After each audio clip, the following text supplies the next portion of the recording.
They're coming from a situation that wasn't safe. They're coming into a new situation. And so one of the first things foster parents try and do is build that sense of safety. Welcome back to Educator University. Most teachers will have a student in foster care at some point. But what does life look like for these children in foster care? And what role does a school play when everything might be changing for them? Today, I'm talking with Sharon Dunlevy, a foster care educational advocate and trainer who helps bridge the gap between education and child welfare. She's here to help us better understand the foster care system and the students living within. Welcome, Sharon. Thank you. I'm glad to be here. So glad you're here to help educate us educators about something. It's always nice to learn as a teacher. I think the first thing we want to start is just, teachers may not fully comprehend what foster care system looks like. I mean, we've seen TV shows or we've seen things in movies, but what does it actually look like for a student to be in foster care? Annie, and that's such a good question because we don't talk about foster care very much in our country. We know it exists and we kind of keep it in the back burner, but we don't really look at what it is. And so when we do talk about it, we tend to hear about it in like the context of somebody committed a crime and, oh, by the way, they were in foster care, right? We don't actually talk about what the life of a foster kid is. So foster care, it encompasses a lot. There are a lot of reasons why a child could be removed from their home. And it's not just drugs and abuse. It could be educational neglect. We do remove a lot of kids for poverty in this country, which is not a good thing. Instead, if we had had more proactive programs to keep families out of poverty, then we wouldn't have to remove as many kids. Right now, we have about 400,000 kids in the U.S. in foster care at any given time. So that's a lot of kids. And a lot of those are because of poverty. There are those who are being removed for abuse, whether it's physical, mental, or sexual abuse. We have a lot that are removed because of substance abuse issues with families. And then we also have many that have neglect. And that neglect can include educational neglect. So families who are not sending their kids to school consistently, those types of things do often have them be removed from their homes. And it's important to note that a lot of times these families, they don't go out thinking that they're going to abuse their kids or they're going to neglect them, right? Something has happened. Something has broken down. And it's hard to hear, but many of us are one step away from being where some of these families are. Right? If some medical disaster were to happen and you don't have the right health care or you don't have the supports in place, then all of a sudden, you're out of work, your rent is due, you're not being able to feed the kids like you want to, your kids are not going to school on a consistent basis, and DCS gets called and the kids are removed. So that is kind of just that background, just to kind of open our eyes of, this really can be anybody. There is some disparity in who gets removed also in terms of race and all of that, but that's a bigger issue. But for the foster kid themselves, one of the things that is really important to remember is that they never chose this life, right? And so they did not choose to be removed from their home. They don't get to choose where they go to, who they get to live with. It's not like they get to interview foster parents or which kin they're going to go live with. They're just placed somewhere. So they're very much out of control of their own lives. Everything is happening to them. And for every kid in foster care, just being removed from their home causes trauma. And every kid's going to respond to trauma differently. But children in foster care tend to have very specific trauma-related behaviors, as well as challenges in terms of learning. Trauma, we know, literally physically shrinks the brain and delays its development. So a child who is 14 years old and removed may act like an 8-year-old because the trauma has regressed them so badly. And the other thing is trauma symptoms often mimic ADHD and autism. So sometimes kids in foster care are overdiagnosed with the wrong disability. they're diagnosed as ADHD or autistic.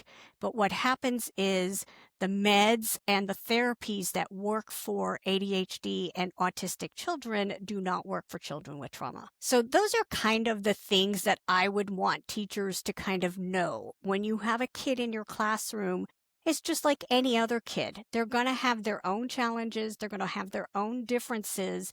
But trauma is the underlying issue, and it can come out in some very different ways than other behavioral issues do.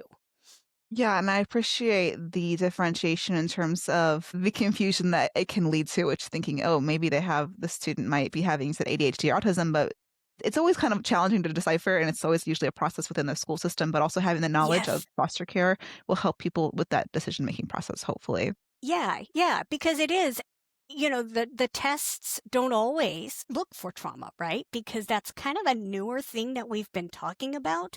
But I think we're going to see a change because now that we have social media, kids have cell phones, the exposure to trauma-inducing events is so much greater than when I was going to school. Like if there was a school shooting, I would not have heard about it unless an adult told me. Now, with their cell phones and social media, kids could come home and know about that school shooting before their parents do because the parents didn't have news on at work, and now their kids are telling them about it. So they're exposed to trauma much more.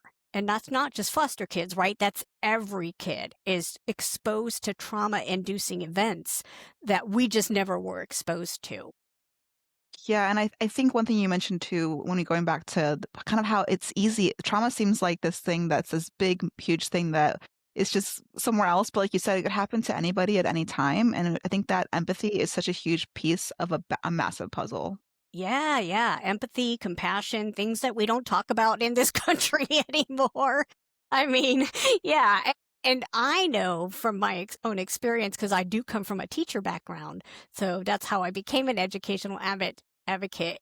But teachers and foster parents really are not that far apart from each other because we're all caregivers. Our being is about caring for others. And so in many ways, we have the same self-care issues as each other. We have the same issues with over sympathizing versus being empathetic, right? We all kind of fall into those similar traps because we are caregivers, and caregivers really have a different way of looking at the world than some other people. Yes, that's actually a big part of my channel more recently is talking about this balance because you can't pour from an empty cup. And so there is Mm-mm. just kind of such a fine line we walk where we have to show empathy, we have to show up, but at the same time we have to fill our own cups or else we have nothing left Yeah. to give. And I have so many people who've left because they just kind of get burnt out. And so trying to kind of create that more of a balance in life, such an important piece. It is, Yeah. when I was a teacher, if I could have just worked with kids, I would have been very happy. It was the adults that made the job hard, and the adults who were making decisions that had no clue about teaching at all. No, And in the foster care world, it's the same. Foster yeah. parents have those same feelings. If it was Yeah. just the kids, it would be great. But, they have to deal with the caseworkers, the therapists, the school staff, the bio parents, the whoever, and the court system, right? So, there's a lot of similarities and a lot of parallels between the two. Yeah. Could you kind of help walk through educators in terms of sometimes we're looking at our files and we have so many names for a foster care student. We don't know who to call if we need something or we want to talk to who do we talk to? Who do we call? Yeah, so, every state is a little different, but for the most part, the first point of contact really should be the foster parent because they're the ones that are going to be like day to day. They're the ones that if the kid's acting out, they're the ones that are going to come pick them up and all of that. However, that next point of contact should be their case manager, whoever is their assigned case manager. Now, I know some states, there is some limits to what the case manager and the foster parent can sign, especially when it gets into like special education and IEPs. There are some states that have what's called educational surrogates. And that's, I think, where that layer gets really confusing. So if it's just an education problem or a behavioral problem, I would start with the foster parent, then with the case manager. But if it's a special education, like IEPs or something, then you have to clarify with your state whether or not you have to contact an educational surrogate. And it's every state's different when it comes to that. And then probably more special ed teachers would be probably more of that side of it. Yes, yes, Okay. that would be much more of the special ed side. Yes. Okay, so kind of like maybe start with foster parent who's on there. Mhm. And so I think another term question I wanted to ask you in terms of at times I'm not sure as a teacher and I'm speaking from my own experience, are they called guardians or are they also do they call them mom and dad? Like what when we're calling home, what do we say exactly? That is a good question. So, one of the things that I train my foster parents to do is to reach out to the new teacher. As soon as you have a kid in your home and and they're going to school, you reach out to that teacher and you let them know what that foster kid calls them. Because that is a tricky question. Some foster kids are going to call them mom and dad. Some are going to call them by their first names. Some foster kids want to be known that they're in foster care, and other foster kids don't. And so there is no hard and fast rule, right? That is one of those pieces of communication that I put on the foster parents, but if the foster parent hasn't communicated with you as a teacher, it would be helpful to reach out and not wait till there's a behavioral issue, but hey, I notice that so and so is a ward of the state. Please let me know, any triggers I need to know for behaviors. What do they call you? How do we want to handle things like Mother's Day, Father's Day, Grandparents' Day, any of those types of things, and just kind of keep that line of communication open. I always tell the foster parents on their side, I try and do you guys a favor. I always tell them, do not try and talk to a teacher at drop off or pickup. Please make an appointment with them to sit down and go through all of this. Rather than just trying to, oh, by the way, they call me this. Because, I mean, I know if I didn't have something to write it down on and it was pickup time, I didn't remember. I did not remember. So I always tell my parents, make an appointment, let them know, and then also exchange email addresses or phone numbers. If a parent works somewhere where they are not allowed to have their cell phone, that's important for the teacher to know, right? And so letting them know what is the way that they can reach them. And if it's an emergency, do they call the office at work? Something like that. So really, I really prefer that these conversations happen before something bad happens. Build that relationship before it becomes, oh, I need to talk to you because your kid just threw a desk, something like that. So, and I really do try and stress that with my foster parents. The other thing I stress is, we talked about all the people that are involved in a foster kid's life. We're part of a team. When we have a foster kid that we're working with, we're one part of a big team of people. And so that team mentality really makes a difference when you start thinking of yourselves as a partner with the schools, or the school staff thinks of themselves as a partner with the case manager and the foster parent. I think that makes it easier. It makes the communication easier. Disagreements become easier because we might disagree on minor things, but we're still going to have that overall respect of each other and our role in the life of the kid. And then the other thing is just keeping the kid in the center, putting away our egos. What's really the best for the kid? So if the foster parent hasn't reached out to you, definitely reach out to them and say, before, we get too far into the school year, let me know. What do they call you? What's the best way to talk about this? Do they want to even be known as foster kids? And if they don't, what are some ways that we can work around that? Yeah, I really appreciate the work you're doing with parents and foster parents to encourage them to reach out to teachers because sometimes we have, 30 to 200 students, depending how big we have our classes and what grade we're teaching. So it's like it is Yeah. nice to have a little bit of like them reaching out to us because a lot of us, I know from my own experience, I'd love to know that information. I just don't always have the time because I No. have hundreds of students a day, so it's kind of like one of those things. Nice. Yeah. Yeah. Yeah, and really we have to be respectful, right, of that Yeah. time. And Yeah. because I've been in both sides now, I have that ability to kind of see. Yeah, I mean, like I said, if you stopped me at the end of the class and tried to tell me something, there was no way I was going to remember it the next day. Yeah. None. I mean, I had to keep a little notepad with me, right? Because I have otherwise, Post-it notes. Yeah, everywhere. yes. Yeah. Yeah, I was a Post-it note person too, yes. And it's, I mean, because I just, you just don't remember. And teachers, we know your day does not end when the bell rings. There is so much more that goes on. And so, yeah. I have But to ask. building that that team mentality and that conversation early, I think just makes a huge difference. Yeah, I love that team mentality as well because sometimes when you're in a discussion and maybe there's different points of views, it's coming back to this is for this. We're all on the same page. We all want the student to succeed, and that is really a powerful perspective to have. Yeah. Yeah. Yeah. Yeah. If it's all about them and not about us, I mean, the most contentious meetings I have been in has been about who's in control, who's making decisions, and it's never the kid, right? It's all about I mean, those are the most contentious, it's all about a power struggle between the adults, not about what's best for the child. Yeah. Yeah, very, very different perspective to have thinking about the child first always. And Hmm. so I have to ask, what did you teach when you were teaching in the school system? I was a special ed teacher. Okay.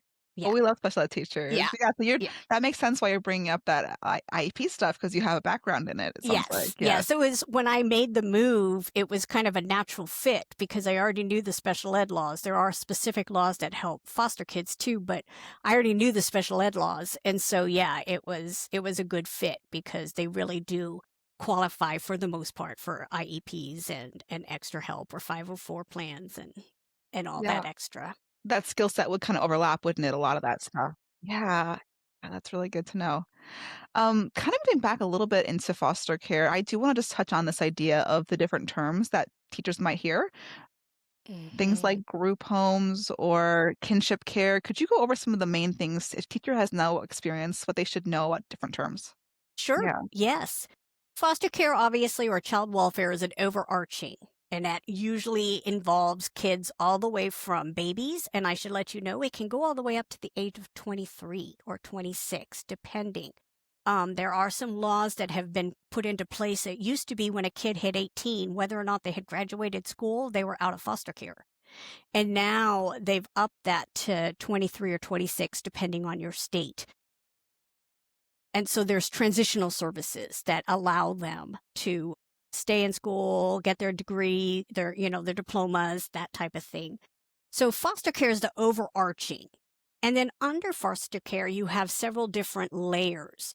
The most traditional layers are we rank our children based on what's called a CANS score, and it's basically child needs. They do an assessment and figure out what their trauma level is, their behavior levels are, and what kind of needs they have. So if they have a 1 or 2, they need maybe a little bit of therapy, but for the most part, they're fairly well adjusted. And so any foster parent that's trained can do a 1 or 2 child. Then 3 and 4 are higher needs. They need more intensive therapy. They're going to have more appointments. They need what's considered a therapeutic home. And so those foster parents have to do extra training before they're licensed, as well as they do extra training to maintain their license. All foster parents have to complete certain hours every year to maintain their license, but therapeutic homes have to have extra training in order to maintain that license. And so they're more informed on trauma informed responses. They're the ones that are probably going to have their kids are going to have IEPs and all of that. In most states, the state department will license the 1 and 2s, and then anybody who is a therapeutic will go through what's called a licensing agency. And they're usually like a nonprofit that works with DCS, has a contract with them, or whatever your Department of Child Services is called.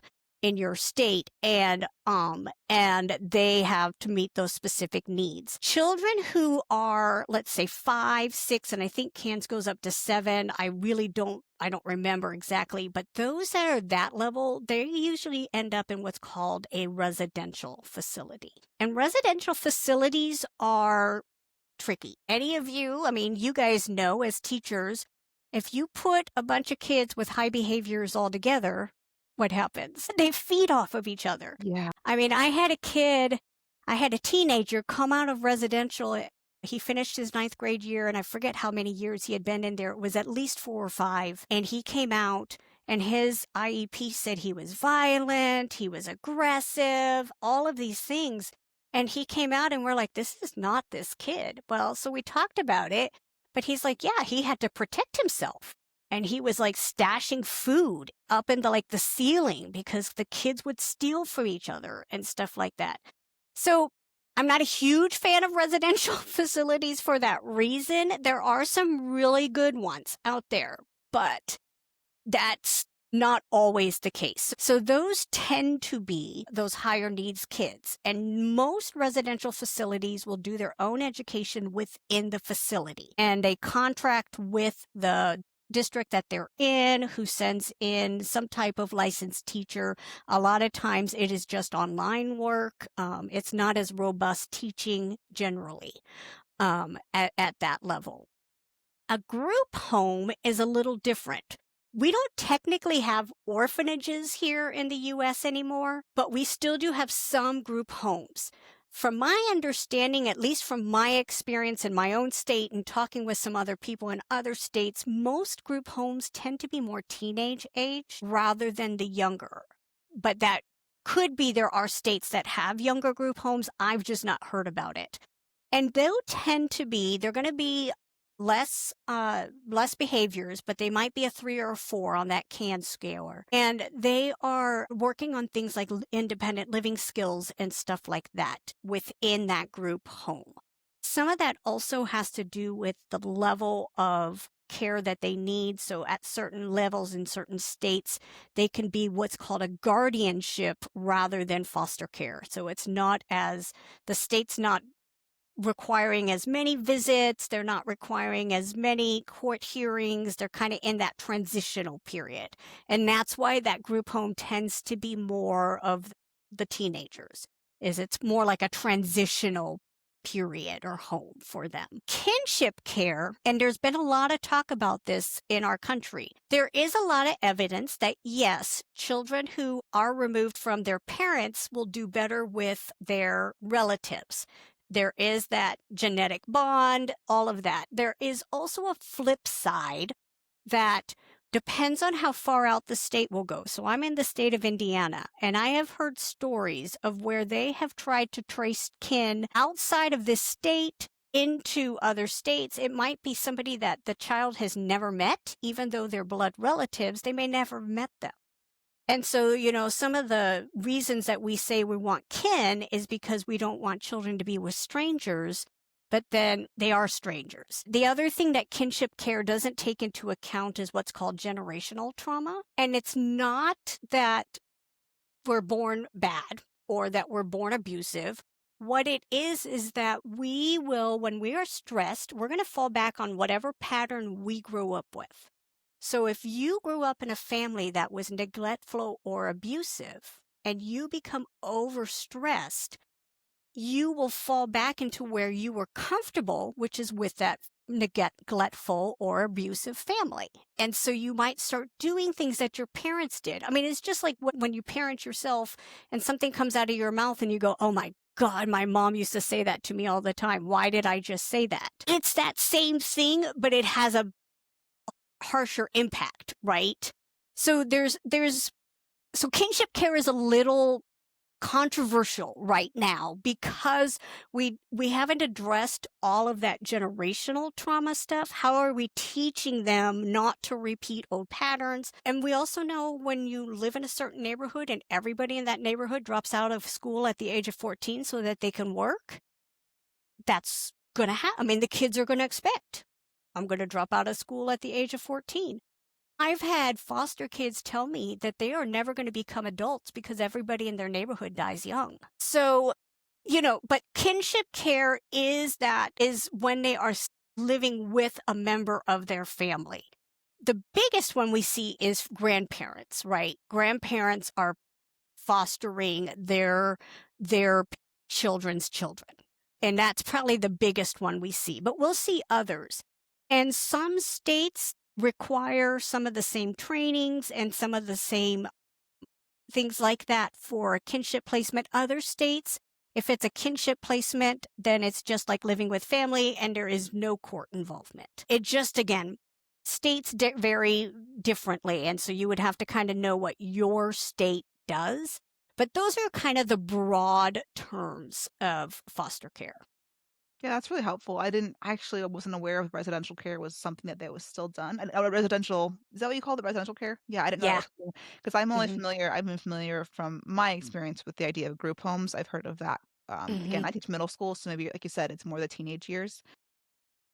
And I will say those students, like you said, they do, I think it is hard for them at times. Hmm.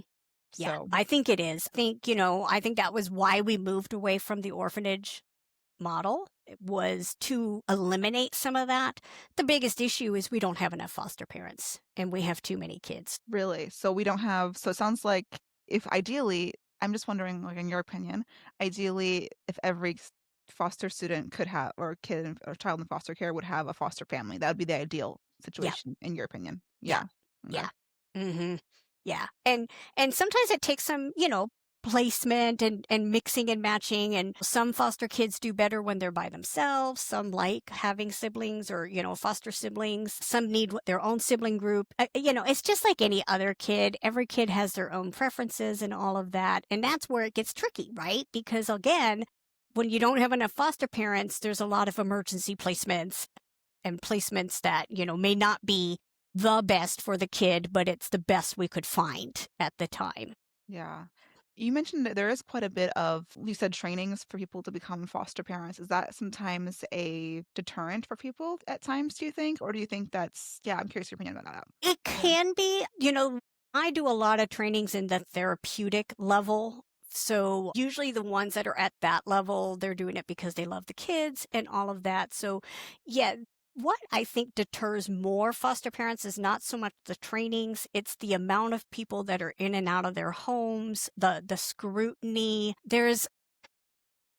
And it happens from a lot of different areas, but when you're a foster parent, you're under a microscope. And so a lot of foster parents get child welfare called on them as being abusive or neglectful. And it's not always that they are. Sometimes it's a retaliatory type of situation. It could be a situation where I've heard stories of where somebody just doesn't like foster care. And so they target foster parents to get their message across that, these kids should just be sent home. What they don't realize is they're not going to get sent home. They're just going to be put to another foster family. And the kids don't always understand this. I have kids who do this too. I'm going to act out. I'm going to act out so that they'll finally just give up on me and send me home. And they don't do that. But yeah, but when you're a foster parent, you are under a microscope and it can be really difficult. And you can hear some really stupid things from people who don't mean to be stupid, but it's like, I mean, like the myth that foster parents make money. They don't make money. Most states, if they have a preschool age child, they don't get an extra stipend to help pay for childcare. They get the same stipend as the foster parents whose kids are going to school. And that stipend is not a lot. It doesn't really cover all the expenses of a foster kid. And then you get like a $50 a quarter or something, maybe a month if you're lucky, for clothing. You know, like $50 doesn't even buy a pair of shoes now. Yeah, So, really. right? And so, they're not there to make money. They're there because they love kids. Yeah. That's good for us as teachers to understand too, because I kind of don't think about the struggles that maybe a foster parent, like you said, they are under a lot of scrutiny, Mhm. and it might affect not only their day, but the students stay as well. Is there things about like a student who's in foster care that would be different than a student who's not in terms of like their day-to-day experiences that we should be aware of as teachers?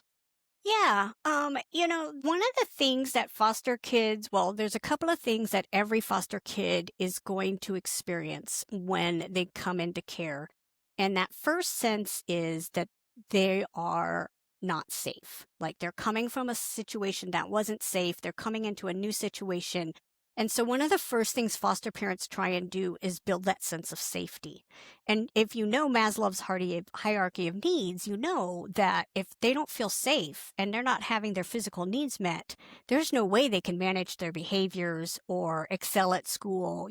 All of those higher needs are not going to be important because they want to feel safe.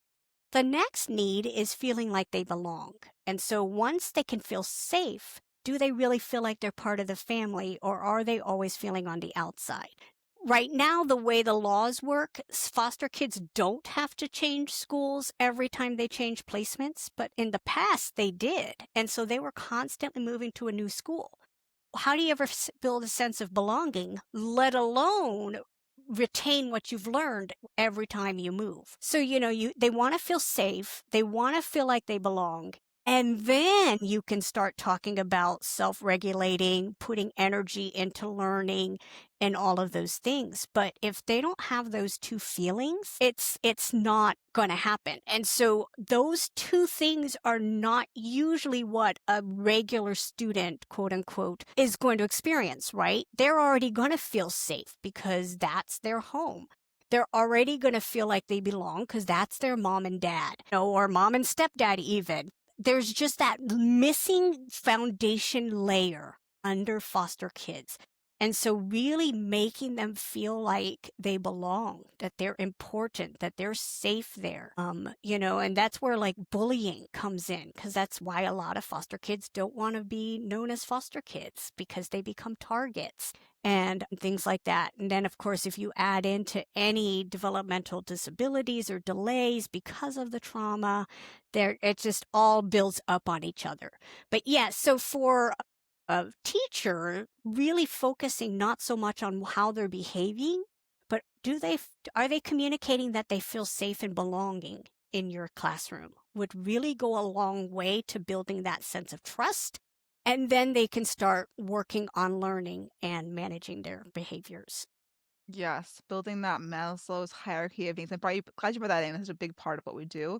And I think Hmm. that it's kind of something that we do naturally, but like it might be a little extra effort for those students who, like you said, don't have that potentially at Yeah, because, home. Yeah. we're in the midst of teaching, right? Like you Yeah. said, 30 to 40 kids in a classroom with Yeah. no aides, no Yeah. extra help, having Yeah. to worry about the upcoming standardized test.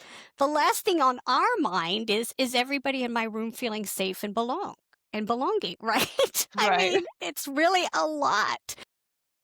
But we also know as teachers, we've been told behavior is communication. But again, when you've got 40 kids all behaving differently and they're all communicating something different, Right. it's overwhelming for us. And I really try and stress that with my foster parents. It becomes easy to talk about the other as the enemy, right? Well, these teachers, these school staff. Well, wait, this is what their day looks like. So let's figure out how we can do this together. And again, back to that team mentality. We always go back to that because that's really what it comes down to. Yes, I love you keep bringing back to that team because I think even today, listening to your explanation about foster parents and the scrutiny they're under, I have a better perspective of the team that they're also working on, and that a little more empathy for their experiences as Yeah. well. Yeah. Yeah. Yeah. And why they might just, that phone call that Johnny's acting up again becomes that final straw for them. And, they don't know what to do. And yeah.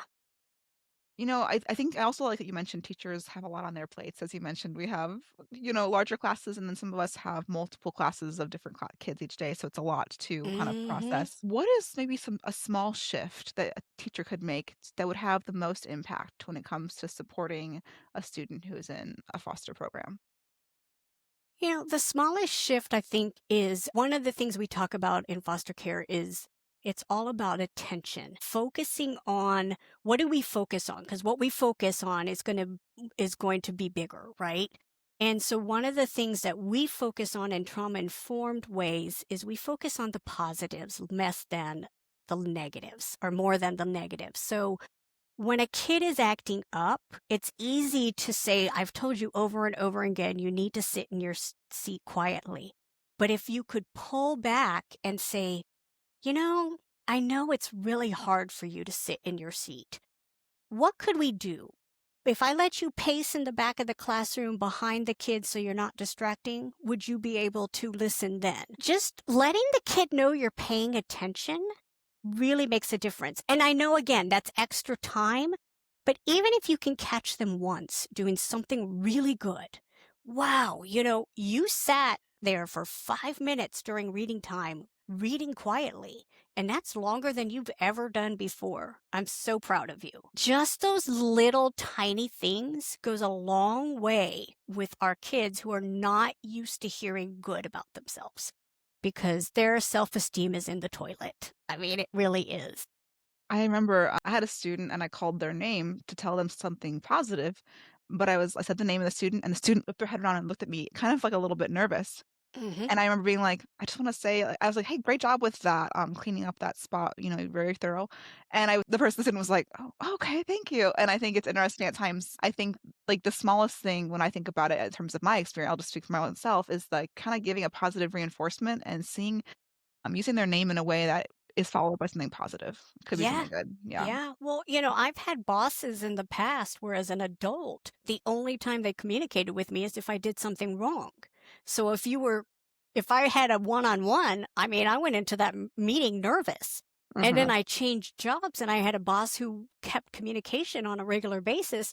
But the first few times I'm going to the office, I thought I did something wrong because that was the only way I'd ever had communication with my past bosses. So, amplify that for a kid. And yeah, oh, the only time the teacher calls my name is when I do something wrong. Or the principal knows my name because I'm always doing something wrong.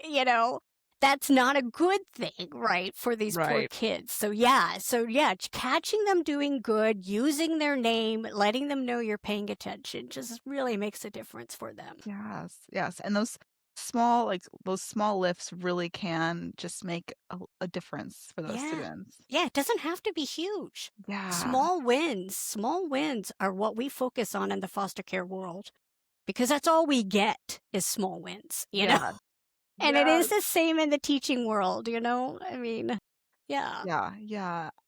I kinda wanted to ask you a what if question, like a big imagination question. I'm really curious to hear from you because I think with your experience in foster care and as an advocate, if you had unlimited resources, what would the ideal school support team for a student in foster care look? The ideal would be everybody in the school staff having some sense of what trauma is, not just the special ed teachers. So all the way from the principal all the way down to the janitor. Some of my kids, those are the best relationships they have.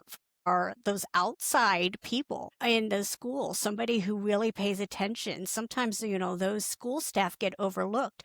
The bus drivers, really understanding if they have to ride the bus, understanding what trauma looks like and what might trigger a kid. We had a really good bus driver when my daughter was in kindergarten, and there was another little boy on the bus that had some behavior issues, but every time Scout sat next to him, he behaved. So the bus driver actually called me and said, is it okay if I assign Scout next to? And I'm like, yeah. She loves doing that type of stuff. And if that's going to help him, and then that open communication, right? That's the biggest thing is knowing that we're going to have this communication. So the ideal staff would be constantly in communication with each other, knowing, yes, we don't always have the time, but if in the ideal world we all had the time, we would be sending emails and not just when things go badly, but when things go well. So again, kind of catching the kid in good and then letting the foster parent know, wow, they did this. I remember I had my best friend at the time, her son was learning to drive, and in our town, we're right side of outside of Indianapolis, but we're in a smaller town, and so we kind of see each other a lot. And we ended up driving behind her son, and I said, "Oh, I want to tell you, we were behind Luke, and he really did a great job driving." And when she went to tell him, she's like, "Sharon just told me that she was behind you driving." He's like, "Oh no, did I do something wrong?" And she's like, "No, she said you did a great job." And so, having that kind of relationship where you're boosting each other up and then really looking at the kid, what's best for Johnny. In an ideal world, every child would have an individualized education plan because every child learns differently. I don't care if they have a disability or not. We all learn differently. And so every child would have that opportunity to explore where the way they learn best, what they enjoy the most, and then move in that direction.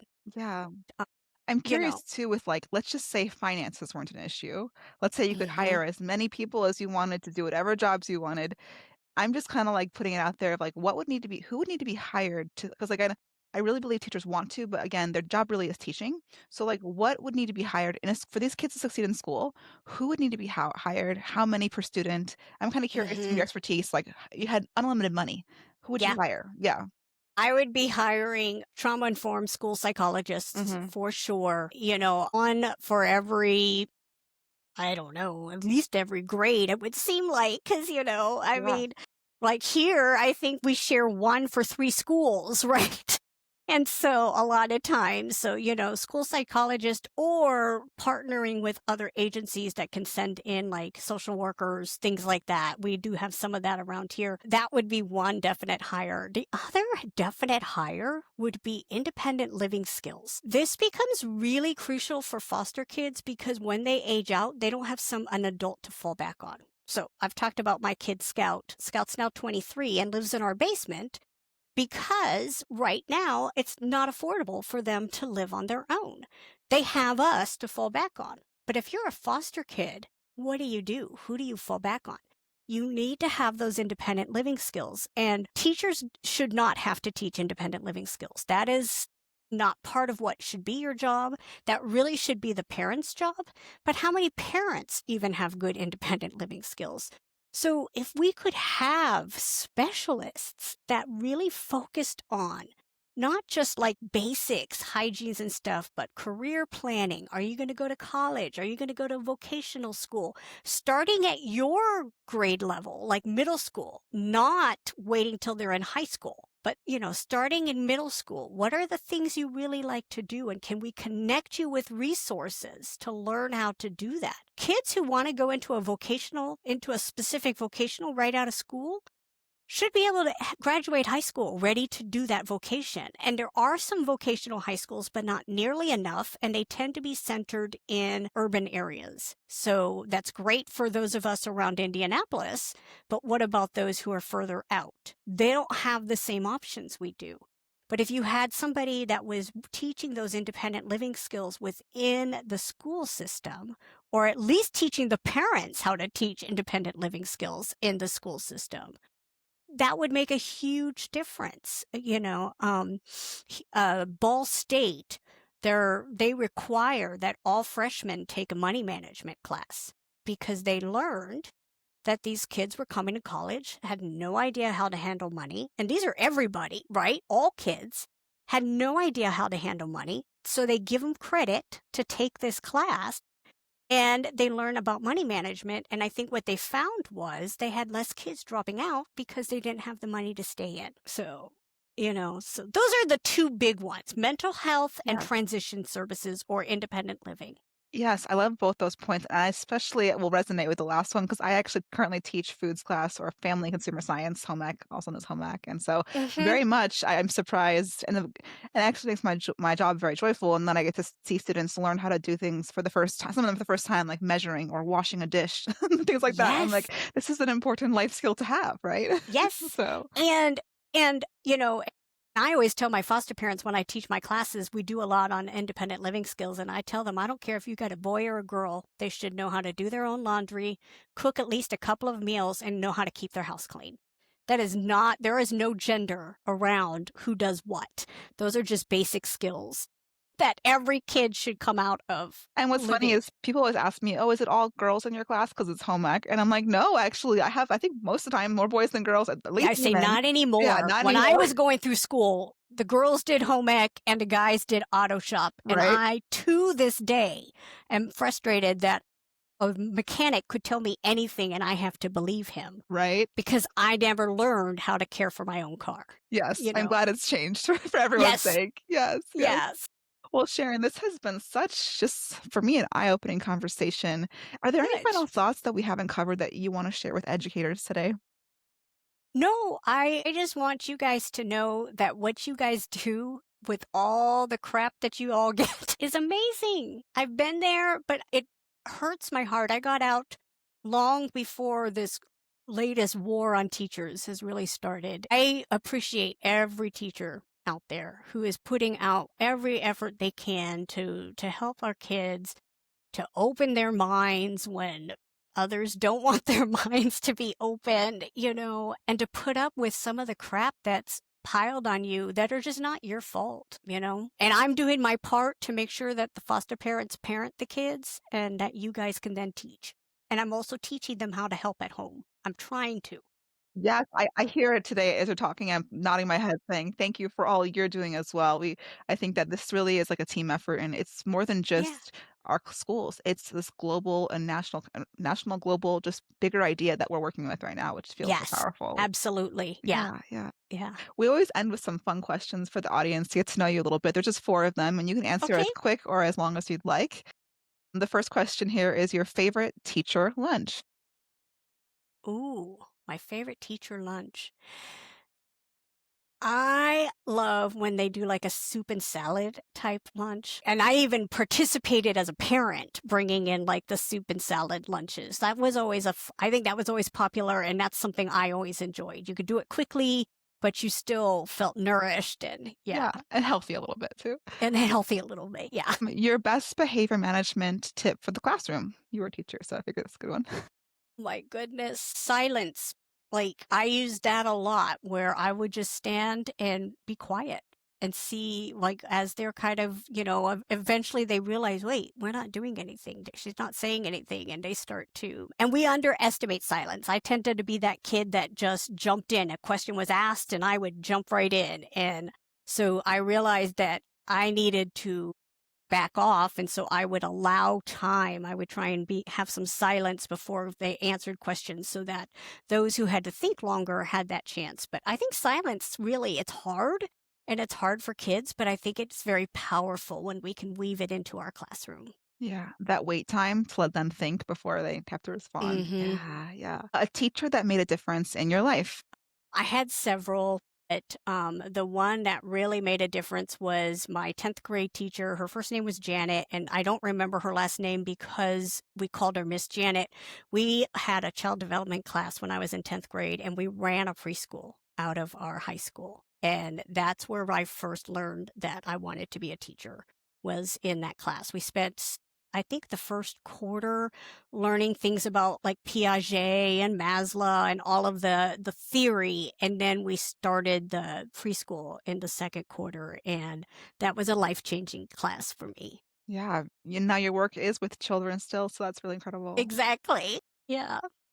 Last question here is last lesson you taught. I just taught a class yesterday. Yes, yesterday. I taught a class to foster parents on punishment versus discipline.